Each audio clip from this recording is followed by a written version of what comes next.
Good day. Rain has stopped here at the Richmond Hill Golf Learning Center. Finally, we're outdoors for the first time in 2011, and not a moment too soon. Today's topic is on width, why you need it for accuracy, why you need it for power, right? And why you need it for your own sanity. So the first drill I want to show you, this is right out of Bill Melhorn's book. And I kind of tweaked and adapted it for our own purposes here and our own teachings here at the Richmond Hill Golf Learning Center. And basically, it starts without a club. So you can see this will really demonstrate to a T how the human body was designed to move. And if you've got my DVD series and you've seen how our skeleton, our resident skeleton Scully is designed, you'll see how well this works. So what you're going to do is you're going to bend forward from the hips, which are below your pelvis, bend forward, tush goes into the next county behind you, and you're going to let your arms hang in front of your body. Go ahead and try this right now, it's really easy. And then you're going to go ahead and clap your hands with long arms, right?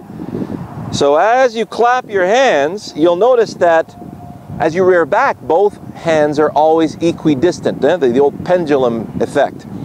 So now, if you stop in this position and you wanted to see, what you needed as far as body turn in the backswing, really simple. Bring your left hand over to your right hand. Notice how that works? Notice how my back is to the target, my rib cage has done a full 180 to allow my left hand to make it all the way over to my right hand. Notice how pelvis and rib cage together are turning on top of the hips. Notice how my left knee is rotated in. Now, do that without turning your hips. Notice my left arm crashes into my rib cage, and my left arm now must collapse. All right, sound familiar for some of you? Now you notice I can't reach my right hand. I can scratch my armpit, scratch my face, but that's about it. So now, I'm going to bring that, because my hands are stuck on a golf club, I'm going to have to bring my right hand over to my left hand. Look familiar? Collapse right elbow. Notice how my arm is completely collapsed. Everything feels very much bunched up. This does not feel instinctive, nor does it feel comfortable. All right? Now let's look at it on the other side. I got my target bound extension. I don't turn the hips because my focus is on the golf ball. Bring the left hand over.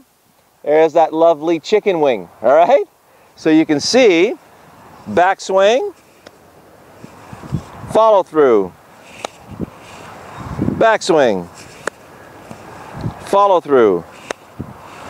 Now you have width. So where does that count as far as, now I know many of you have asked, Shawn, could you do a little something on long irons? Well, here it is, okay?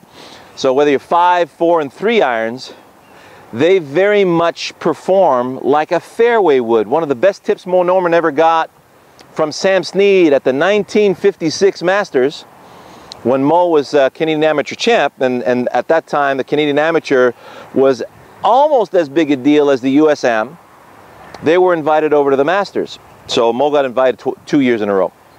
Now, the best tip Mo ever got from Sam Snead was, Mo, hit your long iron like your 4 would. And Mo took that to heart, obviously. You know the rest of the story if you're a Mo fan. So, if I swing my club back and through without stopping in my perpetual motion, and my focus is, don't let the upper arms crash into the rib cage in either direction. Here we go. No crash with the right. No crash, no crash, no crash, no crash. You see where that brushed? Nice and wide out here. Now I'm going no crash with the left arm in the downswing. No crash, no crash, no crash. See where that brushed? No crash, no crash, no crash, no crash, no crash, no crash. So I notice there's a wonderful long scuff mark on the grass behind the ball here on my backswing.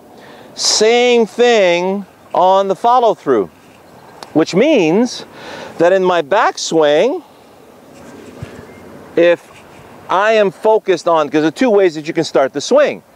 You got the pit bull with the rag doll. In other words, get ready to swing the club with the arms, in which the body can no longer respond to that. This is really quick. It's like standing at the kitchen counter and performing all kinds of manipulations with your hands. Body didn't have to move.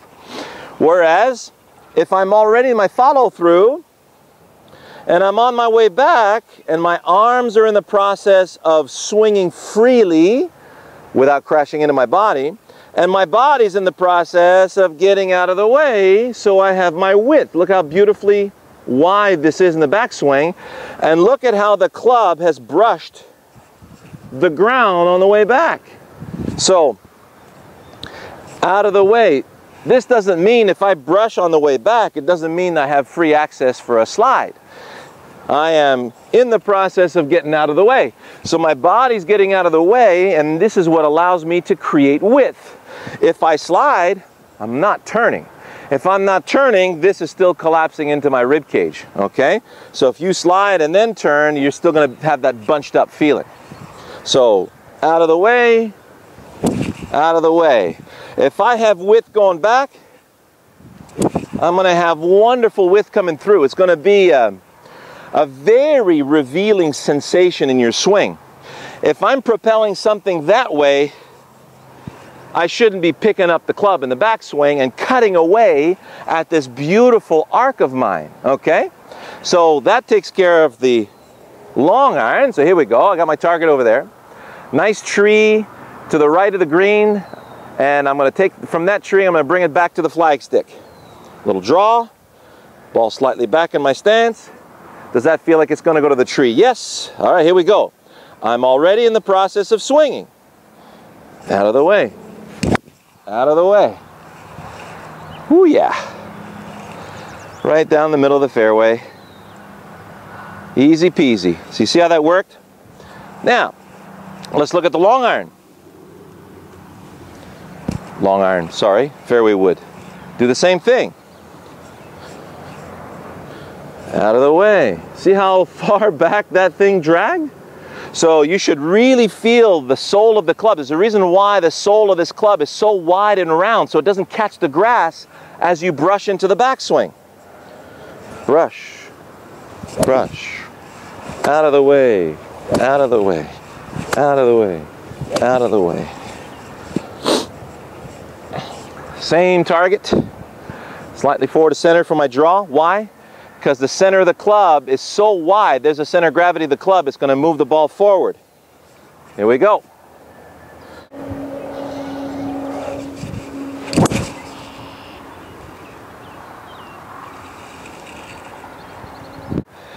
Very happy with that, and you can see how nicely I brushed through on that swing.